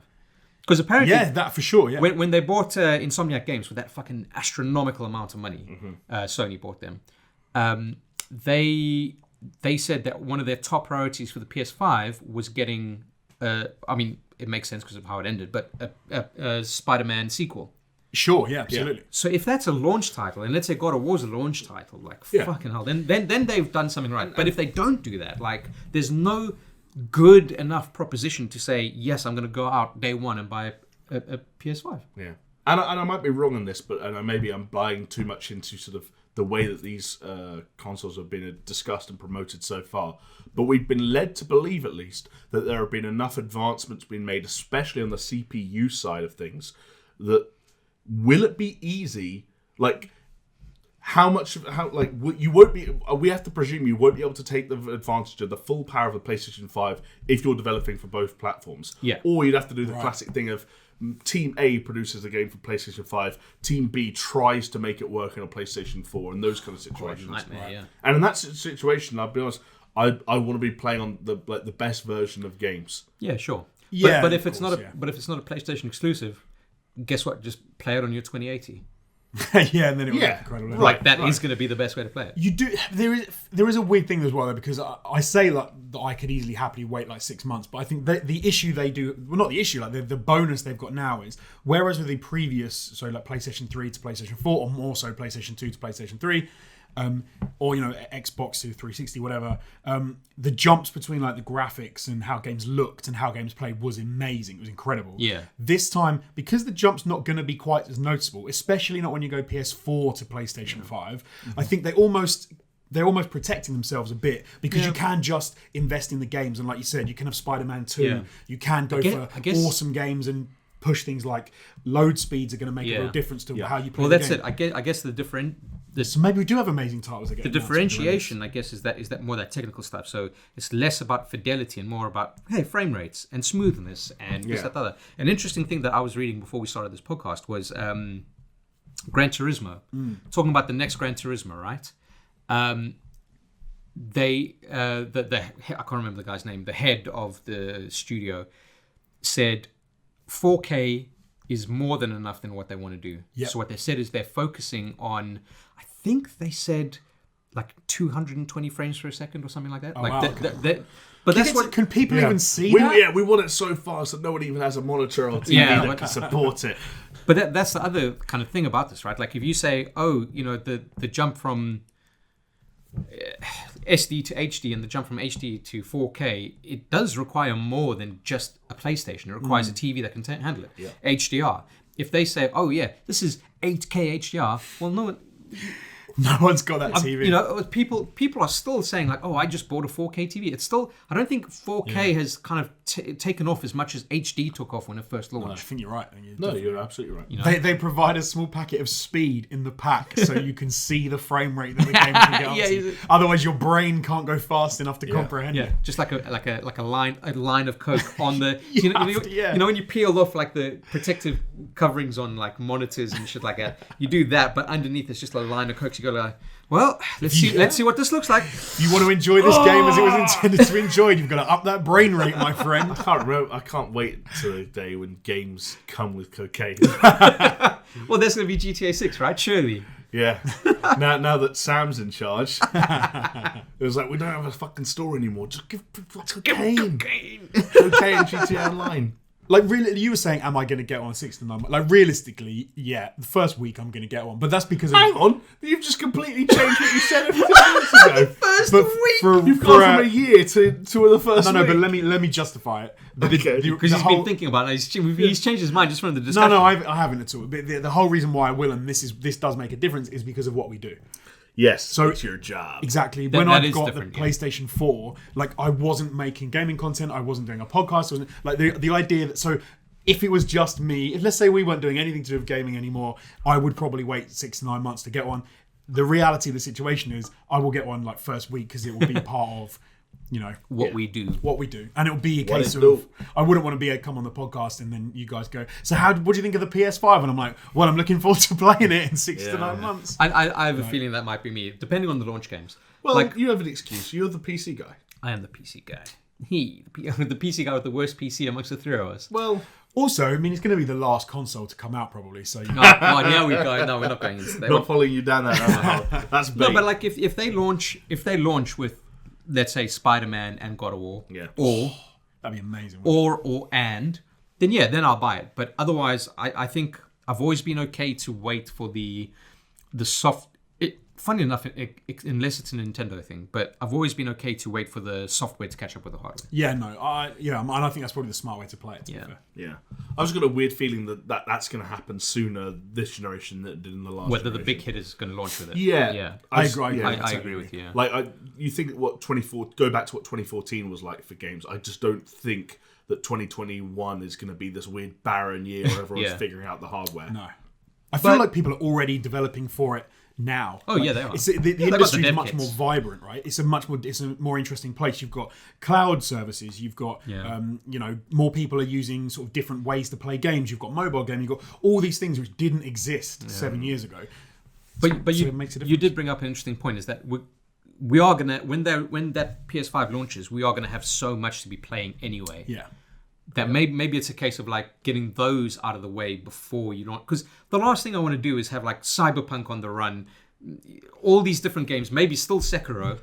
I'm gonna go controversial, and I'm gonna say that there's going to be a couple of big games that come out in September, like Cyberpunk and Marvel's Avengers. Yeah. But I think that October is going to be a little bit dry because it kind of doesn't make sense to launch in October. Yeah. No, that makes sense. Yeah. And so what you'll actually have is 2 months to finish Cyberpunk. Then you'll be like, what's next? You're like, well, November there's new consoles and fucking everything is coming out. Yeah, maybe. Christmas is going to be wicked. And then you'll really want something to play. Yeah. Mentioning sort of cloud gaming briefly, can we talk about the hilarity that is NVIDIA, Blizzard and Activision? Oh yeah, them announcing the reason for how that all went down. It's kind of weird, right? Yeah. I thought that was so funny. Like I read about it, I was just like, "That is amazing." It was just an oversight in a contract. What was it that they weren't actually meant to be on the thing? No, so there's a demo. They had like a beta. Yeah, before they launched. And they had them on. Yeah, and they part of the contract. They said, we've got your games available on our service." But apparently, NVIDIA thought the contract covered the 3 months after the beta launch, so the preliminary period. Right. And as far as Activision Blizzard were concerned, it didn't. It just covered the beta period. Yeah. So it was literally like someone didn't read the contract properly at NVIDIA. Hey, I mean, I think it's especially funny as it led to some speculation around, Activision Blizzard are working on their own streaming service. They're going to go exclusive to Stadia. It's like, no, NVIDIA just fucking didn't read a contract. You know what it is? It's almost like the gaming news equivalent of that soundbite that goes. Yeah. The person who did it as well. You know, like the lawyer who wrote the contract. Everyone just like the day after he was outside with a cardboard box with his little like fern and his little notepad and his iPad, and he's like, going, but what that does tell me is that like just throw enough money. Because I mean, come on, it's Activision. Just throw enough money at them, they'll give it to you. Yeah, surely you've got to imagine they'll be back. I can solve this super quick, right? Yeah. But speaking about Activision, but not Activision, the Blizzard side of it, something that I really want to get into, right? This is maybe going to be the last thing we're going to discuss, but Starcraft Ghost, remember that one? No. Yes. Okay, so after StarCraft came out, they announced StarCraft Ghost, which was meant to be Blizzard's first major push into console gaming, all right? And it was going to be a third-person thing where you play as one of the ghosts. You played as Nova. That hot chick. That hot blonde chick. No, I remember. We've covered this before. I do sucking remember. Down Zerg. I think it was like a best games that'll never come out. Or we've covered it. They released some alpha footage of it though, right? I think there was some stuff that dropped. So recently there's been a gameplay leak. So before, when they announced it, they had a gameplay trailer. That's what I remember, yeah. Yeah, like that old school one. It's like, if you look at the quality of that, you're just like, what the fuck was this? But they've released like some gameplay. And apparently the game is playable in this leak. Oh, okay. Not the whole game. Like it's obviously a subsection or vertical slice probably, or whatever it is. But it looks all right. So are they still working on it? Well, I'm going to say no. Okay. Well, this leak is from that era. It's not like Right. Yeah. It's not like, oh, this is something from last week. Oh, I see. Okay, But right. but I got to think. I've been thinking about this a lot, right? No, because I just got an image in my head of you just lying in bed, staring at the ceiling, just thinking, you know, Starcraft Ghost. you know that meme of that woman Chris's that's wife's kind of like, like looking "Why aren't you asleep?" from that Brazilian yeah. soap where she's just looking. Yeah, that's you. And that was thinking me, about like for fucking days after I heard about this. I mean, I only heard about it yesterday, but anyway. What was the music playing in your head, just like while you were laying there staring at the ceiling? Oh, the countdown music. Right. No, it was Benny Hill. I think it's some really sad, like I'm never Mad, play Mad this. World. Donnie Yes. Darko. I like Yeah. that. Yeah, that's good. I like that. No, but because All around me. But it's the cover version of that kid, yeah. Fucking hell. I just it's bizarre. Like, why is this leaked now? That game was like announced it's like fucking, I don't even remember, like 20 years ago. Probably not, but Maybe it's because someone just like zero fucks given. Do you know what I mean? They've had it for a while and they're like, do you know what? This is what I'm saying. I've been thinking about it. There's a couple of scenarios. I'm getting all kind of like Okay, cool. fucking Let's hear the scenario. Tinfoil hat. Yeah. Pepe Silvia over here. Okay. I don't know what that means. So, like, why? Okay, so either someone's like had it and was really jilted by what's happening at Activision Blizzard. It's like, well, fuck you. There we go. Okay. Or is it like premeditated? Okay. Okay, Blizzard have been in a lot of shit lately, and it's almost like, hey guys, remember this cool thing? Oh, so they've done it. Maybe. So it's a leak. Or because we said we brought it up in a couple of podcasts. We said like, okay, if Diablo 4 fails and Overwatch 2 is just kind of technically just an expansion. Yeah. And World of Warcraft is its own kind of thing. Like, and Warcraft 3 Reforged fucking failed. What is next for Blizzard? Like we said, we don't know. But what if this is what's next? What if they're like, you know what, we're going to revisit? Maybe they just started from the ground up. You know, like not like they're testing the ground, testing to the see. waters. You were staring at the ceiling for too long, my friend. Oh, I stared into the abyss, and you know what? The abyss stared back. Yeah, I bet. It was James Cameron's face. Yeah, I'm in a submarine. Yeah. If I had to pick one of your speculations, I would go with it's someone who had it, who doesn't give a Just fuck. said fuck it. I don't think it's premeditated. I think they're I like, just don't "Because understand it's why 20 now." years." Premeditated. What goodwill could there possibly be attached to saying, "Hey, remember this game that we worked on for ages and then cancelled?" Yeah. Which in itself was even if it's not not a Starcraft popular Ghost, right? Like, what if they say it's a new Starcraft title, whether it be an RTS or a World of Starcraft or something, and this is the start of them drumming up interest in the Starcraft IP again because it's been laid dormant. Like, they're seeding the ground. But there is no interest, and also it's like it's weird. it's like going to be another 8 months until they can follow it up with anything. Like what? No one's going to be talking about this when BlizzCon happens. but you see, you think that Blizzard are acting rationally. They're not acting. We know that they're not acting rationally anymore. I don't think they're acting rationally. I don't think they're acting at all. They have nothing to do with this. It's the other problem is it's too obvious. Like the whole false flag thing, right? Where you go, leak is the whole point is that you can never figure out that it was a leak. If they now announce something's coming, it's super obvious that they did it on purpose. Yeah, I just Maybe that doesn't matter, but it's just annoyed me because it's such a fucking head scratcher that none of it makes any sense. So are you going to I guess play it? What I'm doing, nah. I guess I haven't even gotten into Warcraft 3 Reforged yet. Right, like, even though I really, yes, it's a clusterfuck, but I just want to play the campaign because I love that campaign. And hey, all intents and purposes, it doesn't matter what shape that game is in. You can play the campaign and it's fine. But I haven't done it yet because I've kind of fallen out of love with Blizzard. Prediction for what's going to happen next with this Starcraft Ghost is it comes out and like, people start playing it and they're like, oh, I can't believe they made it into a game. It would have been great. They then redo the leaked thing by making it shitter, and then they re-release the leak, and then people get really mad at Blizzard again. I don't think this will ever even be like playable by. I was joking. I don't know. So they actually. But this is just the thing we're going to see videos of. Yeah, fair enough. Unless you go on the fucking deep web or something and suck it out of someone's arsehole through a torrent or something. I don't know. That's how the internet works, folks. It is how the internet works. Remember to buy your drugs and guns while you're there, and nothing else. Right, I think we're coming to the end of the podcast. Should we just do a couple of a few, Hell yeah. a handful of questions? Sure. You ready? Speak to the people. Speak to the peeps. Right. This is coming from Angus McChilly. Nice. You may notice him from the patron, one of the patrons that sponsors this video. So what's up, Mr. Chili? Chili one. And he says, what game do you guys want to see as a film? I guess going off of the back of, hey, Sonic's doing well. We may have covered this before. And keeping think of things I haven't said before. And keep in mind stuff that like, so we said BioShock would make a great TV show. Oh yeah, we'll talk keep about in mind BioShock. that like Uncharted is being made into a film, whether it ever comes out or not, who the fuck knows? On its fucking 17th director by now. Yeah. I'm hoping that Jonesy can answer first, so I get time to think while he's talking. But I'm not sure we're gonna get something. Do you know what? Okay, all right then. As we've talked about it earlier today, do you know what would be cool as a straight to Netflix movie? Vanquish. Yeah. What's it about?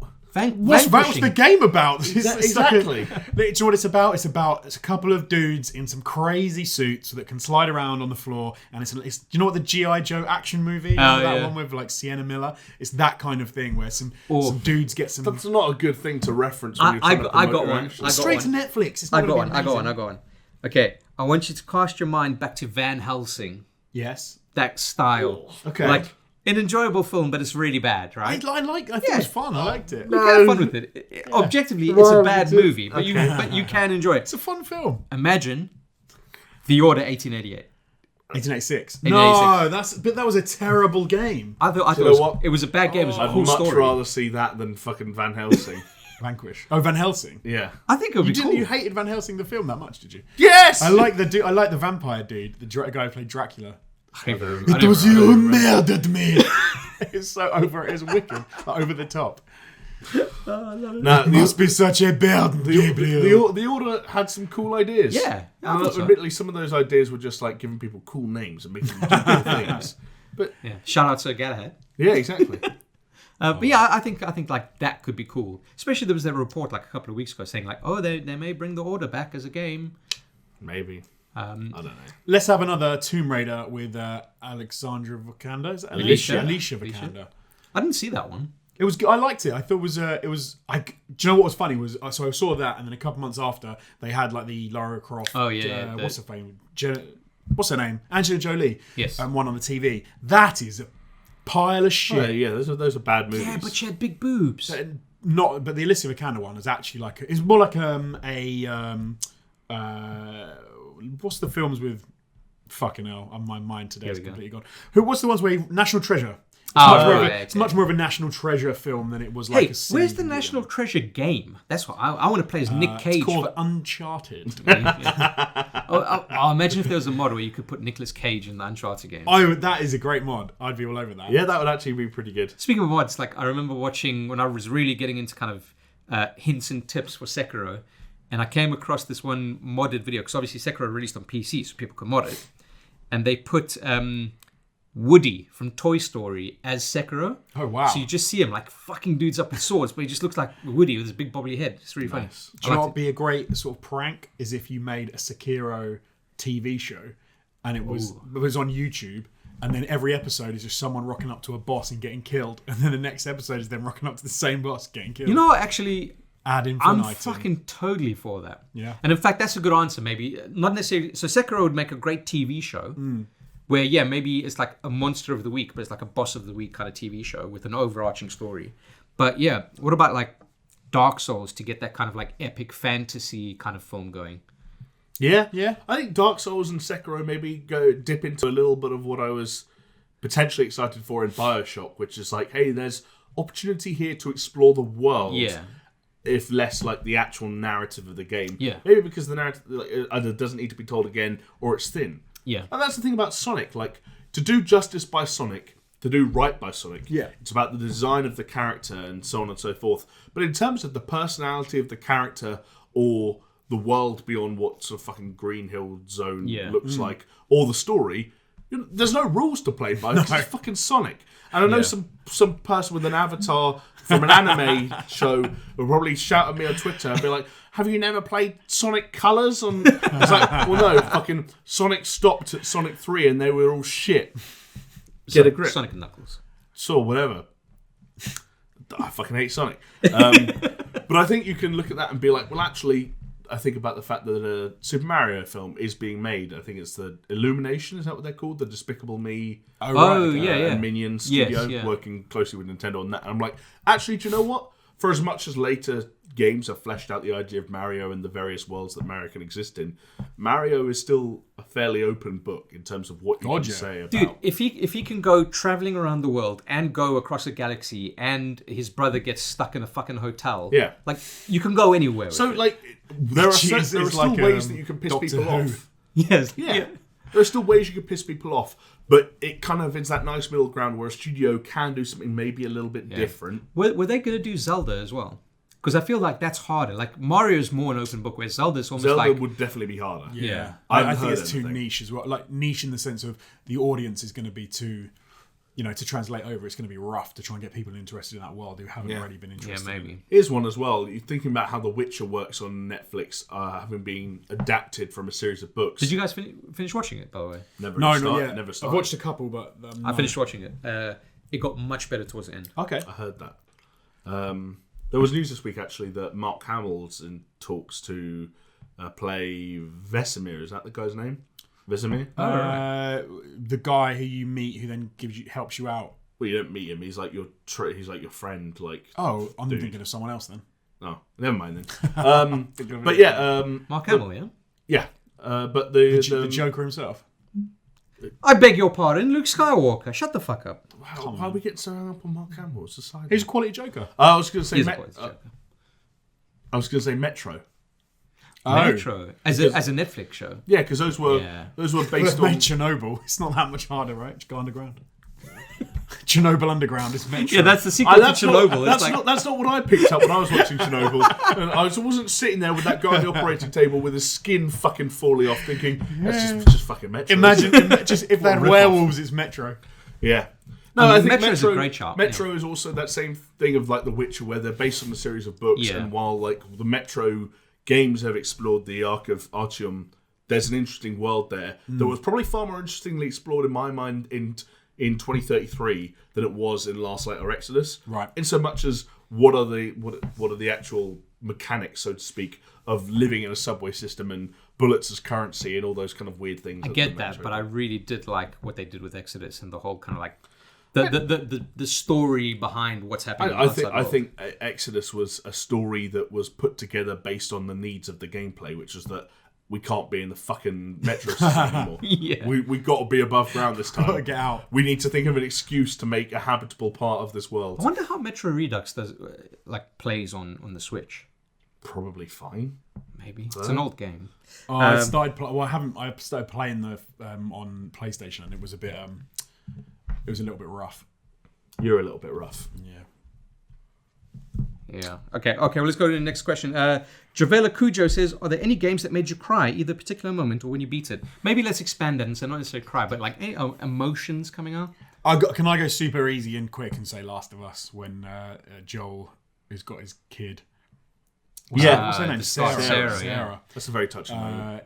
That is Jesus Christ. That was a harrowing scene. It's well laid out though, right? Because you play as Sarah in the beginning, and you. Yeah, because they totally tie you in, and you go back to the time when you hadn't really heard much about the game and you hadn't played it yet, and then you get into it and you're not quite sure where it's going to go, and then horrifying stuff.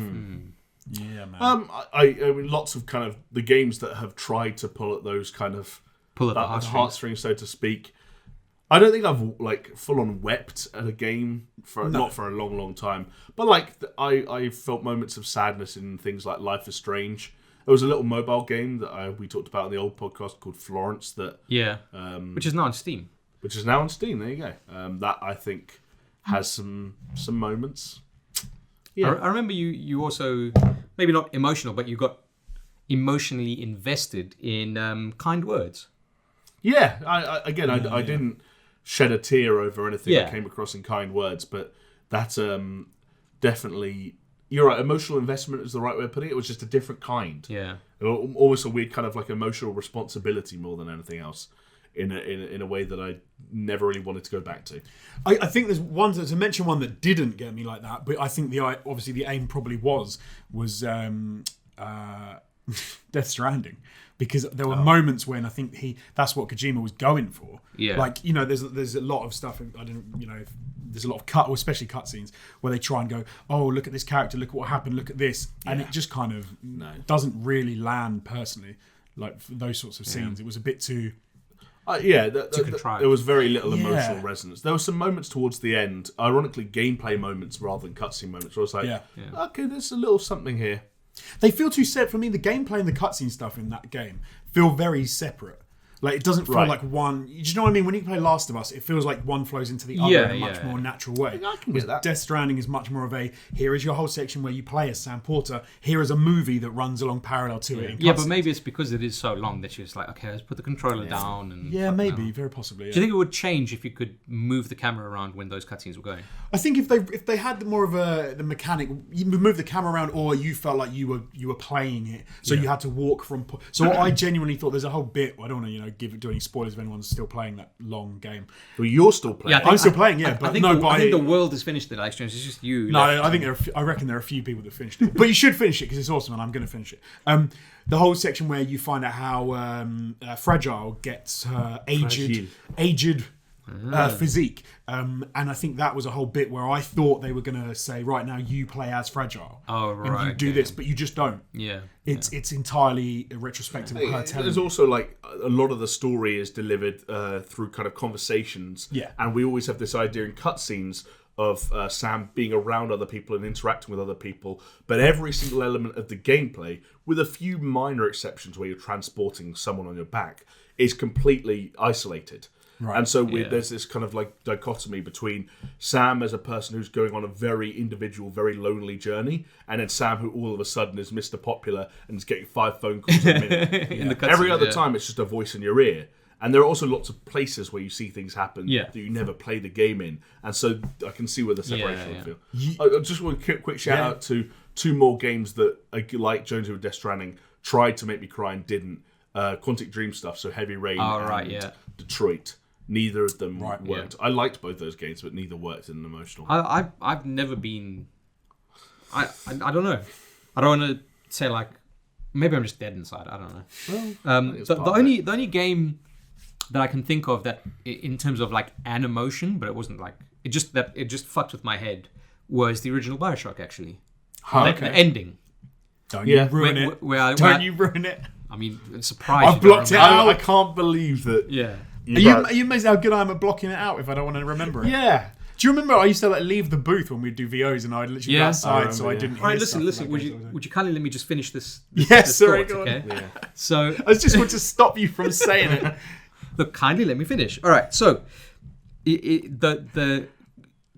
twist of it just kind of fucked with my head in a way that I wasn't expecting. But beyond that, I didn't really have anything. It's a cool twist. But... Like even my favorite twist in gaming, which is Spec Ops: The Line. Like, so who cares? In Infinite. I love the twist in Infinite. I think you can see it. You can see it coming, but yeah, it's very good. But I guess also because like the BioShock series at that point was like, it's a BioShock game, so there's this weird fucking twist in it. You know it's going to happen. Whereas the first BioShock game, it's like, oh fuck, man. Like, honestly, I was not expecting anything like that. Anyway, last question here from good old Crail999. Yes, a favorite of mine on Discord, so shout out to you, Crail.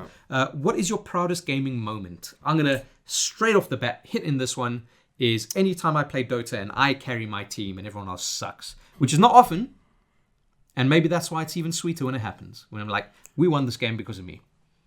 Yeah, no, do you know what? I'd go similar sort of thing, so very generic, and for me, it seems to happen most with Overwatch, is when the game is going away.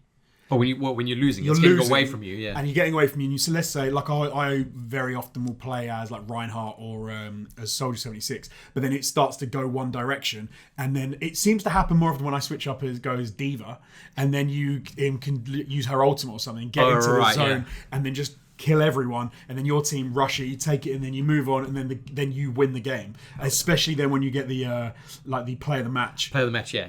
And then it's like that's good for you. Play of the game. Epic, and it's an epic one. And then you know that everyone has seen you. Also, when you get to the end of the match and everyone can upvote you, and you get ding ding ding ding ding ding from everybody. Yeah, that's nice. Generic. Yeah, I can't really think of like a single player thing where it's like, I'm proud of this. I guess like I've never really been like an achievement hunter in terms of like, oh, I need to get this platinum or something, or this is the rarest fucking thing. Like, I don't really get that. A platinum Spider-Man And that was one of those, because it's the only game I think I've ever platinumed. I think that's the only game that everyone who owns a PlayStation 4 platinumed. Yeah, I think it was. I didn't, because I couldn't be bothered to fucking chase those pigeons. I was like, Jenny was one that everyone seemed to speak. Yeah, platinum. I was like, I've got it. I think because it was an achievable platinum, right? Like it was achievable. I think God of War was also kind of achievable. Yeah, I platinumed God of War. I platinumed God of War in less than a week. Well, then like 5 days. The thing with Spider-Man though is then they dropped all the DLC, which meant that you've got like 50% of the achievement. I was like, well, fuck you. I hate that about the PlayStation, where the PlayStation shows trophies. PlayStation, Cool. Well, anything else you guys want to cover or discuss? Maybe a couple of just quick ones, because after BioShock never went round to. Oh yeah. All the other games. We weaved. We weaved too much. So we weaved too much. So I'll make it super brief. But I just wanted to some things that I thought were kind of interesting. I played the closed beta for Bleeding Edge. Okay. Oh right, yeah. Ninja Theory's upcoming 4v4 action multiplayer game. There's basically like a third-person melee focused Overwatch. Okay. And I didn't think it was particularly inspired. That's the feeling I'm getting from a lot of people online. I fell off it harder than I probably should have, considering 15 minutes in. Yeah, kind of. Got through all the tutorials and played a couple of matches, and I was like, okay, this is like Overwatch, but not as good. And that's me with every melee game. The same thing. There's some interesting ideas. Character design is cool in spots, but the world felt, and a lot of the kind of arenas, for want of a better word, felt a bit drab. Yeah. I don't know. Keep your eye on it. I guess it'll be free for Game Pass people. I can't see any reason to get excited about it otherwise, though. And as we mentioned a couple of times, I built a PC this week. Yes. And I didn't really christen it with anything officially. Yeah, well, 2080. But I did Super. Indeed. I wanted to give a shout out though of all the games I played to Sea of Thieves, which Steph finally introduced me to. Good old Steph Murphy. Nice. Yeah, we played for like 3 or 4 hours, and I feel like I would be doing Steph a disservice if I didn't come on the podcast and say Sea of Thieves, for as much as it is aimless and there is not a lot of progression, it does still have its moments. And there were a few moments where Steph and I were on the ship, and we lowered the sails and raised the anchor, and we were and the sun is setting, and we were playing a sea shanty together, because you can each play your own instruments, and they sync up. And I was like, there's a weird kind of beauty to the simplicity of Sea of Thieves. When it launched, I always said, like, man, we should probably just all hop on. Maybe we should all get on there. So what Steph did was you can signed up for Game Pass for £2.99 and just downloaded it. Yeah. And I really think we should have like a 4-man pirate session. Because we all get on one ship, and it's like Jonesy can man a cannon, Chris can raise the anchor, Steph could change the angle of the sails, I'll be steering. Yeah, but I kind of feel like you guys would bully me. You just put me in the brig all the time. No, I put Steph in the brig. You can put Steph in the brig, yeah. I kept drinking loads of beer and throwing up all over Steph. It covers their face and they get green shit on them. Anyway, that does sound fun. Those are just 2 quick games I played. Okay, nice. Should we give a code word? I like the whole code word thing for people. Yeah, I'm just impressed how many people do it. Yeah, just a little bit of a nod. Can I do one? Yes. Because I just wanted to. There was something I sent to you guys because I thought it was funny talking about Sonic and the trailer. I like Mark Commode. His reviews are usually quite good. Yeah. He did a pretty shitty review for Sonic, and I was laughing at how terrible Simon Mayo was being in the little interview because he seemed like an old man and a granddad and an old uncle.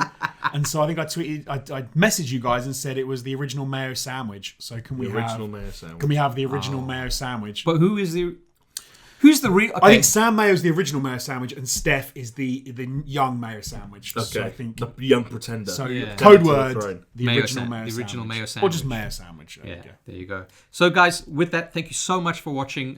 If you're listening on podcast platforms, especially iTunes, please give us a rating. 5 stars goes a long way. If you're watching on YouTube, thank you. We do appreciate it. If you could leave a comment, a like. If you haven't subscribed, subscribe. Tell your friends about it. Get your mother to subscribe because it all helps. And drop a question. I was thinking maybe next week we do featured comments, which is maybe not necessarily have to be questions. Okay, cool. If they are witty repartee, then maybe we'll add it into the next stream. Where's the best place to put a comment or a question? In the comments section on YouTube, yeah, definitely. So if you are watching on a podcast platform, head on over to YouTube, which is youtube.com/SuperShowPod, and leave a comment. Otherwise, you can reach out to us on social media at Twitter or Instagram, although Instagram's not really for comments. But that is at SuperShow Pod. Get on the Patreon, $2. Get on the Discord. Go to the Ask Questions panel section. Ding, ding, ding. And then drop a question in there for the podcast. Yeah. And with that, guys, thank you so much for listening and watching. And we'll see you next week. See ya. Bye.